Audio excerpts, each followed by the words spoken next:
Sara Israel mi te akila mi matene gam laka auhi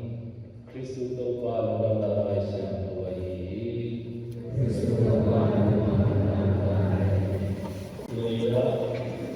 Ikumba doha miswani ibohi Misya dompera swani leksi ni Apibo ben ama pekoni Bangangin kile pade la sakolia sobeka ane sobeka Toba zuma menina kile Nui sumpan swa aswa ketulga Zon za doin agolong alohi Misha to zoha Nishumba zoha ben Agol ben ben hina Pak koi nana pengirai nina Kau kena kau pincang bin ama koi tu kita kena dibawa sakit. Kunira ama bukan ama tes mukaina tong adu ikumi. Zakaria siapina semina nama makaina Elizabeth som tacin cina ame cina. Ayah yang bersiap sama kau ben kiam nama loina lain nama kau tahu kerana zon ketika ini. Tuan dunia bersiap sama lain nama asal doa bersiap amuan kau membiarkan nak membiarkan hidup kita. Tuan tadi Tadi ilung keluar dengan yang itu pasien kisah masa boleh tam peninggi dengan dunia ini orang kisah ni. To kita jamin zona jimin ben umai. Akan awal semua guys siapa tu semua zona jimin kita ni perlu. Guys yang berhak jangan zon jiwa kisahnya. Toh Elizabeth Zakaria sanggam itu minta. Kisah ini jangan tahu. Ayah Elizabeth nanti ama zon kita. Bangkian nane jenjia zon kian nane. Pasien leson. Pasien itu hati. Tapi pasien itu kali aja tahu ini kalau Tuhan yang baik beri pasien yang tiap hari dengan alam zaman ini aja. Tapi nak yang pasien itu kali, yang nado kisah tuate apa yang pasien yang ini yang punya kau kisah atau nak Zakaria pasien muamoin orang tak jamin alai tonen tampau pasien tu dia kata inuan mo tak jamin dong tu tak ikut ayah pasien tu mahu nak yang loyang tak tahun kan tak jamin zona tak jamin atau bahagian ni apa jangan alih kehormatan pasien. Tapi ini sebab orgaskin dan bagian oke, suapan yang Zakaria ini alih pun nama suapan pasien itu jangan sama itu lagi. Ayah nama gera dam tanggungan. Yang nanti lagi lunggu yang terkait kami, lain lagi kasar tapi ini ini semua bisa kau bisa baca kami tuh iat kita lah panena isu di ilmu dan baik besar itu baik besar kalau ina buat orang so ini komentar tu di kira boleh besar nama tapi kalau mereka kalau kita kita pasien itu nak kasar kita tentang Bibigyan mo ang pasya na lang. Pasya logi jika kalau berubah dari suara ingin jamin.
they nailed it. Ayah, nalai dong mau le kerap kong, su kerap kong le le lewa. Zong kaya di umlum. Kalau pernah buat kong zong, they le lu, kalau masih anak kali, number jinya lu aja. Kalau masih ada orang boy na satu doang, ada ni. Bisa awak ni tuan lu bila. Kita nak kita mau boy lu. Aku itu na satu ada seorang kita ni tuan lu. Kita ni saya jinya kadu ni tuan lu. Kita nak lim kesap kita tam ni lu. Lim kesap tam ni. ฝุ่นอันเนี้ยของฝุ่นคนเลิกเดียวนี่ขนาดเนี้ยของเลิกแต่จริงจะเอาไปแค่ดึงของเป็นทุกปีสักคนโลกบางทีเลยมาดำเนินเส้นทางแบบนี้แต่ริสต์ไอ้ที่สีนั้นที่ลุงล้มนาด่านนาลุงล้มนาแค่ตัวไอ้อาศิเดียร์นี่นะอธิบายเทลุไอ้มันนี่นะตัวไอ้ที่ฟ้องมันนี่นะแล้วมันนี่นะตัวนี้ที่ของเป็นที่ของตัวเราถูกในสัปดาห์ละลุงดำเด็กดับใจให้มันเอาไปปาเก็บมาบางทีนะยังคุยแล้วยังคุยว่าเบอร์ผมทำเป็นตัวนี้สิ่งนี้แต่ซอยหมกเป็นน้ำเบาที่นั่นนะอลิมบ้ามาที่ว่าหมายข้าวเองเอาบริกิริเกิดจากยังคุยเรื่องเอซาเบธเนี่ยมาหลับมีส่งยาบินะอากิจิตเกลือเนี่ยเราคิดถึงจากนี้มันที่เอาที่ข้อที่เสียไปเลยสิ่งเสียไปอะไรกันนะที่นั่นสเปเชียลเลยก็ได้ya bahasa yang berbeda juga American breakfast ini dia memang penting ya mungkin orang kita kita ayam loka anak untuk ngau kan jadi bawa kita nama ada memang kita tap nama dia yang nama itu